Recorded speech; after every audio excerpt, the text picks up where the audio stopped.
As members of the Global Farmer Network, we believe agriculture is part of the solution, not part of the problem. We are committed to developing agricultural leaders and sharing their stories across the globe.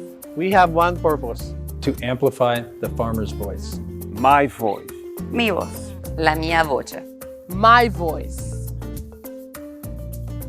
Welcome to Global Farmer Voices, a podcast by the Global Farmer Network, where we invite farmers from around the world to share their stories and perspectives. What is the Global Farmer Network? I'm so glad you asked, because we're going to dig into that more today.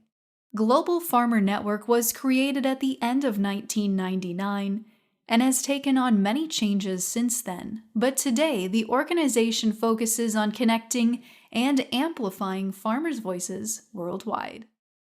I'm Delaney Howell, host for this podcast series, and on today's inaugural episode, we're going to focus on the inception of the organization, from its roots as a group with a very different name to its present-day impact on the global farming community.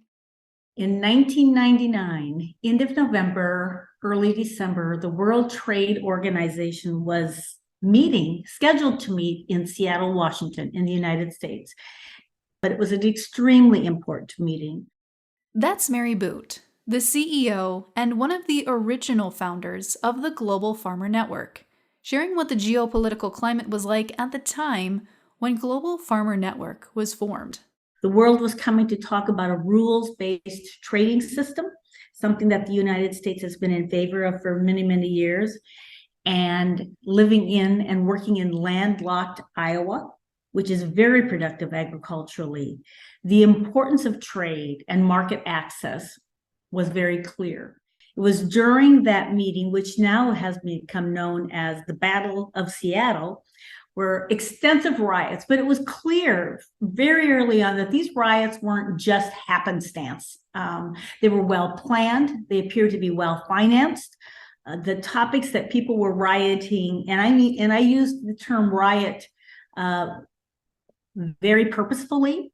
There was tear gas and police barricades and broken barricades and breaking windows of major corporations and businesses all through Seattle. But the reasoning behind the rioting was not always clear. Clearly against trade, but also against the use of different chemicals, crop production, against capitalism. The issues were broad, but the reality was they were using the stage of Seattle in this particular meeting to cause people to look and rethink some of the issues. In fact, President Bill Clinton at the time remarked that maybe we need to look at the trade agenda for the United States of America.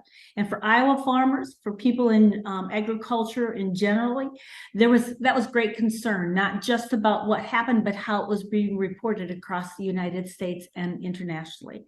And so in a state where at that time, every 5 rows of corn, 2 or 3 of them were going to someplace, not just outside of Iowa, but outside of the United States, this is a major issue. And so there was this concern that we could see major policy changes in the trade agenda for the United States happen because of this. But we were concerned. I was talking with other farmers and people that I've met over the years, had long-standing relationships within the agriculture space, and said, what do you think?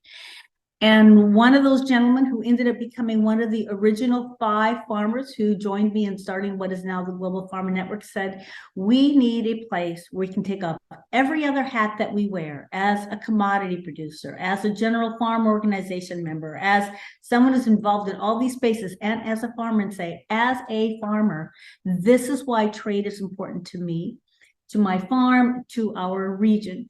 And so the name Truth About Trade popped up, and those 5 farmers and myself just literally threw some money in a hat. There was no focus group, no long-term plans, but an immediate need sensed that we needed to be clear in why trade market access mattered, not just to Iowa, but to our country, and find a space and a lane to tell that story. And that's the beginning. Prior to this era, agriculture, particularly in the United States, had just come out of a very challenging time. There had been some significant weather challenges, a major agricultural recession, and the EU had just introduced a quota system to help prevent farmers from flooding the market with products such as milk. There were also growing pressures worldwide. At that time, Mary had just been wrapping up a role with former governor to Iowa and ambassador to China, Terry Branstad. We were on the rebound. We were coming back out of all of these. Agriculture was actually in a very good space. And as a mentor, one of the things that he focused on, I think we were really thinking about that as a nation, as well as when things are going well, look at your foundation.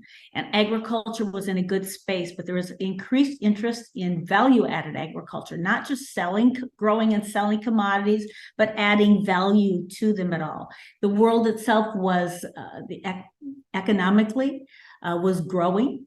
There was more need. The population was growing. There was more need for food. There was a beginning increased interest in what's now identified as sustainability. But when things are good, people tend to have more opportunity to think about what else can I be thinking about, and environmental sustainability was starting to pop up. There was also, in 1998, was the first time that the EU had banned a specific technology, in this case, GM technology.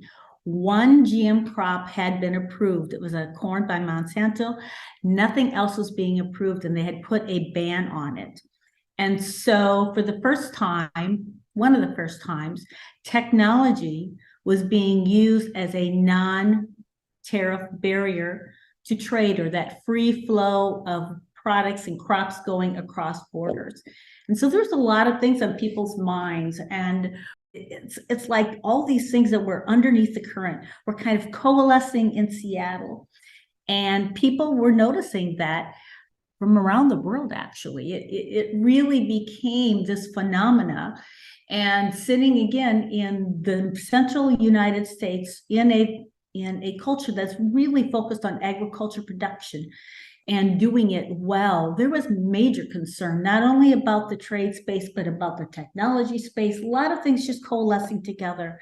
And so this vacuum of information, while so many trade groups, and especially in the US, where we have a strong history of farmer engagement and talking about policy, trade, and access to technology and stuff over the years, that is not true in many other places. And so the immediate reaction was, we need to raise our voices even more. We're already doing it in these organizations. Perhaps we need yet one more space as a voice, this time without the connection of a specific policy book or a specific organization, and saying the same things, but just at this point in time saying, as a farmer, these things are happening. This type of market access is important. This access to technology is important, and it all was bubbling up out of the streets of Seattle.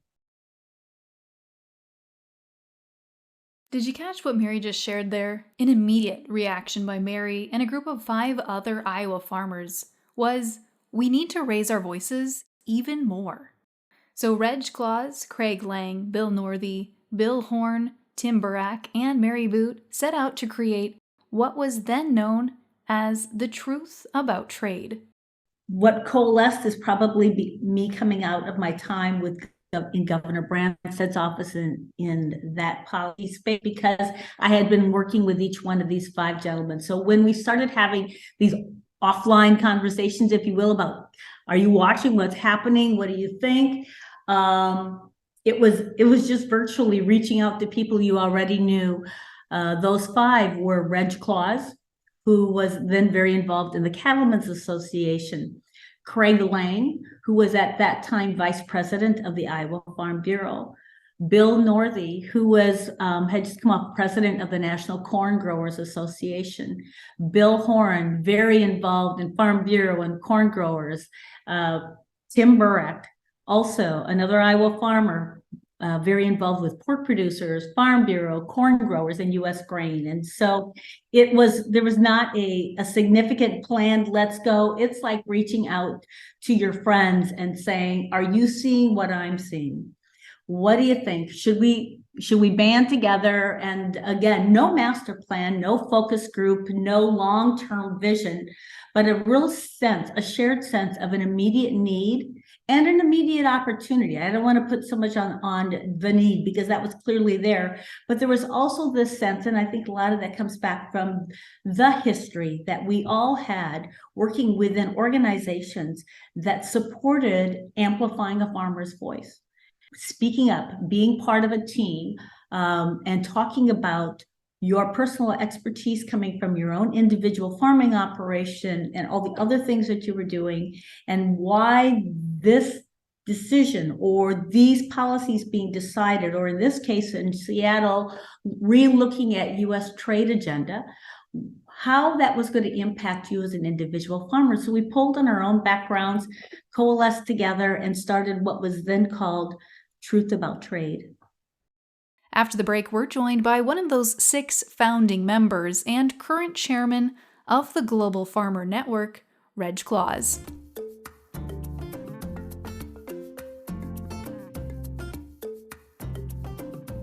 Reginald Clause, or as his friends like to call him, Reg, was an Iowa farmer at the time the organization was started, and had just recently started becoming involved in leadership roles within the industry. Originally got involved in leadership in agriculture in Iowa to begin with, and that was,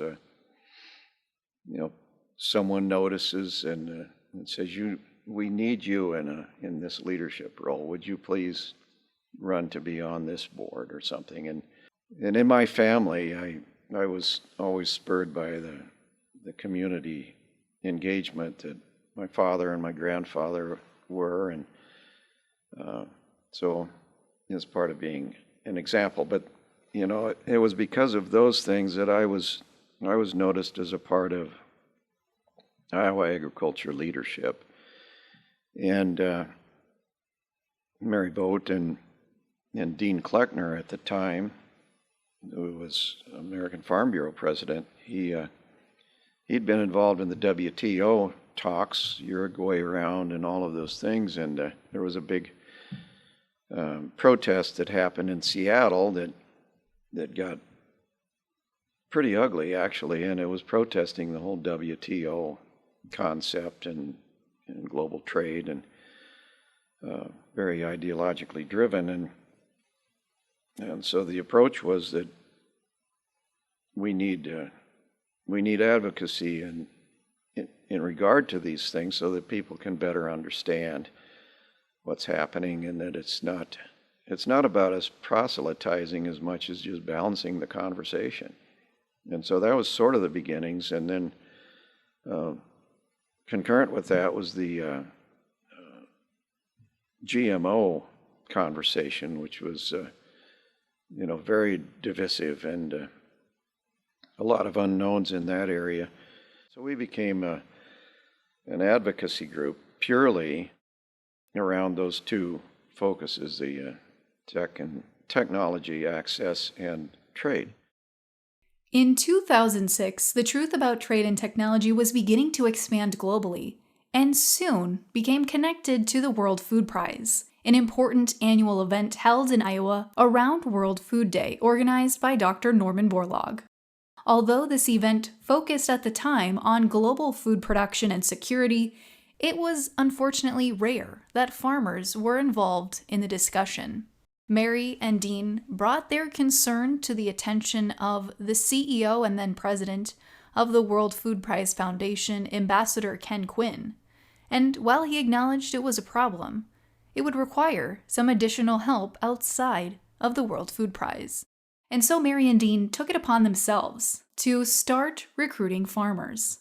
They worked with agricultural partners to invite 27 farmers from 18 different countries to Des Moines, Iowa, with the goal of promoting the farmer's voice and injecting their experience into the World Food Prize dialogue. The response from those farmers involved was unanimous. It was an important step in the right direction, and they requested that Mary and the group keep them connected and do this again. Those responses resonated strongly with the board, and so it quickly became an annual occurrence, bringing global farmers together as part of the World Food Prize in Des Moines. They quickly recognized that there was a lot to learn from one another, and the organization began to take on a clearer identity. In 2015, during our board meeting, the decision was made to change the name formally to actually become who we were by name as well. And so Global Farmer Network was the chosen title. Each word very specific, global, because at that point in time and continuing today, this network is truly global.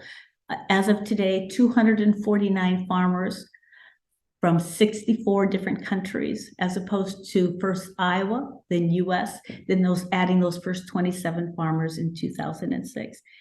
To this day, everyone who is a member of the Global Farmer Network is a farmer. They are actively engaged in agricultural production in their respective country and network.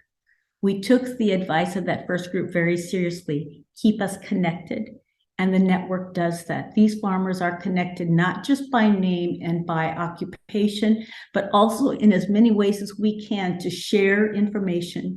The importance of knowledge transfer, farmer to farmer, farmer to policymaker, farmers to business partners, to NGOs, to the academia, to the research, has never been more important, but it was just as important then. And so that ability to connect these farmers to each other and to others became such an important part of who this group was. And we felt like the Global Farmer Network not only explained it, but it was something that people could remember and see the name and know exactly who we were and had a good sense of what we were doing. And so in addition to the name, we actually had it trademark registered. So it is a registered trademark within the United States and is becoming very well recognized around the world. Well, so much has changed since those original days over 20 years ago. The organization has continued to advance their presence worldwide and the farmer members they work with. Today, there are 249 farmer members from 64 countries and 6 continents, which makes for a pretty diverse range of ages, backgrounds, and farming systems. We validate each other as we go, and we keep each other somewhat centered on things so that we don't just get. It's important that we attend to our self-interests, but we also understand that as societies across the globe are evolving, the needs of that society are being adjusted constantly.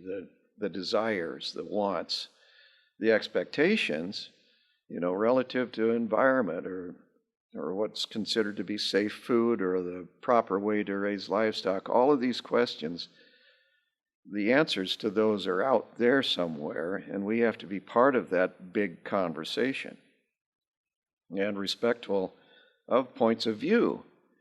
And so in creating this kind of a network, we are learning how to individually adjust to points of view. How do we address these big topics? And what are we as individuals doing to understand it or maybe physically affect it in our operations? And we share these kind of things, and then you go, okay.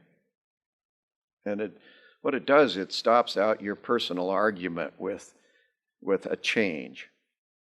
Sharing those opinions and ideas is part of what makes the Global Farmer Network so unique compared to other organizations. Not only does the Global Farmer Network include a farmer advocacy component, equipping farmers with the best tools to tell their story, but it helps create meaningful connections with fellow members whose farms look so different side by side. I think some of the key highlights are obviously the World Food Prize and the expansion of beyond the United States, because agriculture on a global scale is unbelievably interconnected.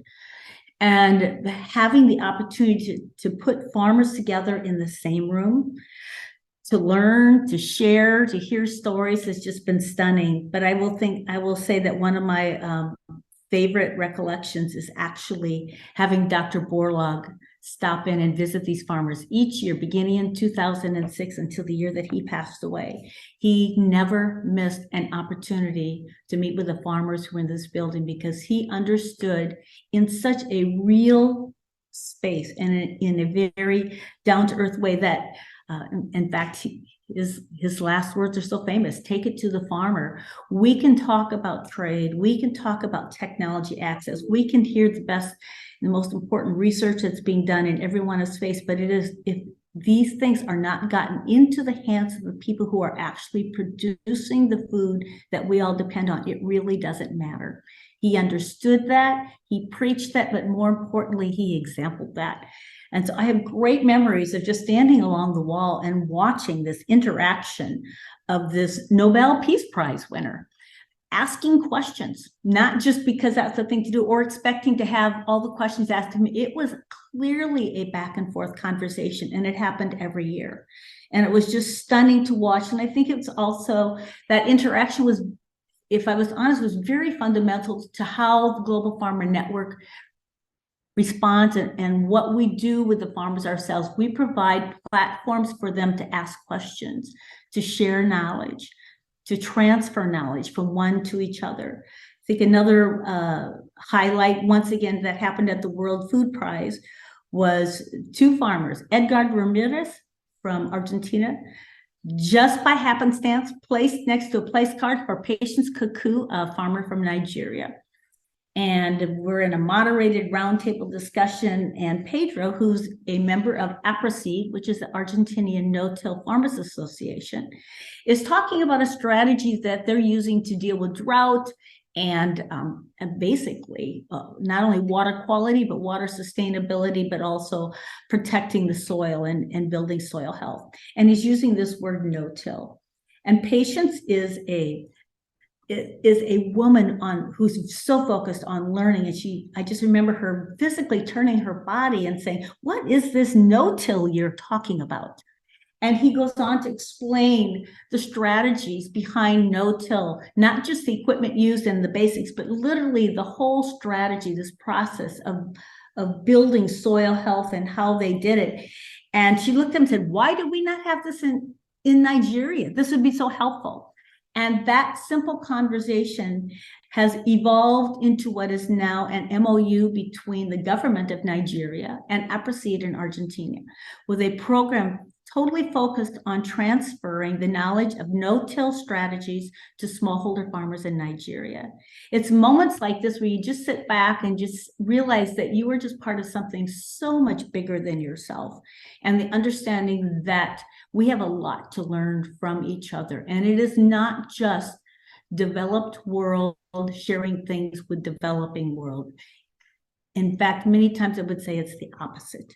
It's because we who have so much, whether it's land, the climate that we're able to farm in, the technology and the research that we have access to, sometimes it's those simple truths about how they can be used and downscaled to be applicable to so many others. It's very humbling, but it is just a stunning example of people listening to each other, coming in without personal agendas, but only with a philosophy of listening and learning and sharing and seeing what can be accomplished when that's the platform that we're all on. It's amazing.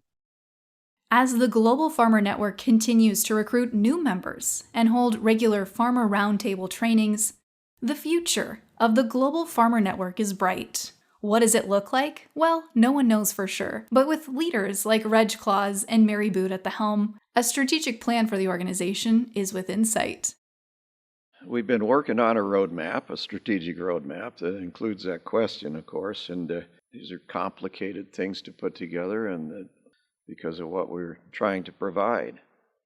So that the challenge there becomes somewhat in the sphere of how are we meeting needs for those that collaborate with us. because we take a collaborative approach with the partners we have on the financial side, and we fill certain gaps because of the nature of our network and what we can do. I think I'm hopeful that we'll see more and more of our farmers on substantial panels and in the big conversations around the world, because I think that's a part of building brand around farmers generally, where the respect comes up that, oh, these are people that know, they do the science, they live the life, their children are involved and the future is involved, et cetera. That, you get a different level of respect from the more elite folks that seem to manage a lot of these conversations. But I know that we are more and more interested in not being reactive, but being a driving force in the conversations, the great conversations, the narratives that shape the next generations in particular. That's a serious interest of mine. We don't need to spend lots of time talking to ourselves, because we know, we understand it is validating and it is important, but the conversation needs to be targeted out there where we can do some good, and that is in minds that are not yet closed. It's the younger generations. With the world's population continuing to grow and demanding more out of the way we grow and raise the food, fiber, and fuel we consume, sharing the stories behind the people in the industry is at the heart of Global Farmer Network. I am so excited about the future of the Global Farmer Network. Not because we ever had a vision of what it could be, but how the farmers who are the Global Farmer Network have made it clear and have taken the lead. And I think it's fair to say that it was farmers who took the lead from the very beginning. It was those 5 Iowa farmers who took me along for this amazing ride and said, we have got to lift up our voices about trade. We know what's important. People do, but they don't understand how it impacts every day. To a point, that's not changed at all, Delaney. People don't understand how and why and the what's of agriculture, how they are impacting their daily lives. It's easy to be separated from those realities when we're busy raising families and taking care of our own lives, many of them not closely associated with agriculture. And so the need to share those stories, to talk about that, to be available to answer questions has never been probably more clear. But just like that very first day with those 5 Iowa farmers, it is now 249 farmers who are also actively inviting and nominating farmers that they know, not just in their community, but around the world. They're meeting different farmers at different meetings, at different events that they go to via social media, and saying, this is a voice who we need to hear. So this is a voice I want to invite to be nominated for the Global Farmer Network. So it continues to be led by farmers. The issues that we talk about in the trade and technology space, how farmers have always been but continue to adapt to a changing climate. The market access issues that they're dealing with today are not, unfortunately, a whole lot different than they were over 2 decades ago. And so that voice continues to be needed, and it's these farmers who are filling that role. And just like the beginning 5, these farmers see value in their perspective. They see value in the perspective of others. They are very interested in having a constructive dialogue, but we all know that you can't only work in a defensive position, always defending or answering when someone says you shouldn't be, or why are you? And so they've taken the offense. They're leading by example. They're leading with their stories, and they want to lead in partnership and collaboration with the rest of us, because we share this world. We shared it 20 years ago. We share it right now. And this is the future of our children and grandchildren we're talking about. And it's going to be a very good one. And I think the organization of the Global Farmer Network itself is going to continue to be a convener. We're going to be bringing farmers together. We'll be providing platforms for them to tell these stories, to engage, but always open to bringing more on so that we broaden the base and build out that dialogue that we've all been looking for, that's constructive in a process that will ultimately feed the world. Even before podcasts were a well-known medium like they are today, the Global Farmer Network had a podcast, but why bring it back? We're bringing it back because people's voices still matter. And I think as technology changes and as we continue to use and then think about new ways to use the technologies already available, it seems like the perfect time to bring the podcast back. The early days of our podcast use, and they were the very early days of podcast period, were the farmers who authored the columns, reading the columns. I think right now we've learned how to make the podcast, not that they weren't interesting, but more interesting, right? The interview process, the telling of stories. As we learn more about who we are and we think about what we do and we learn more about what people want to know about agriculture and food and farming, we have a better opportunity to tell those stories. And it's like for those people who read, who prefer an audiobook. Some of us prefer to read. I'm actually one of those old-fashioned, put a book in my hands and I'm a happy girl. But there are a lot of people, my children included, who enjoy audibles. They pop it in, they're driving, they're going about their lives, and they're still hearing it. And I think the unique piece there is in that person's voice with their thoughts and processes added in. And so I'm excited to bring the podcast series back and bring the farmer into your home and into your car and to tell their stories to you. What a fantastic origin story. And with such a large number of new and returning Global Farmer Network members, we'll certainly have no shortage of captivating and inspiring stories to share on upcoming episodes of the Global Farmer Voices podcast. If you're interested in learning more about the Global Farmer Network's mission and its members, seeing some of the things the organization is doing, and finding out how you can get involved, please visit globalfarmernetwork.org.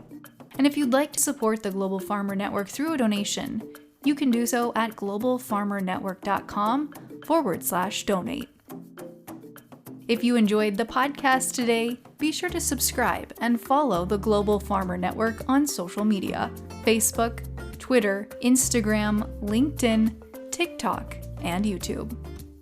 Until next time, I'm Delaney Howell, and this has been the Global Farmer Voices podcast.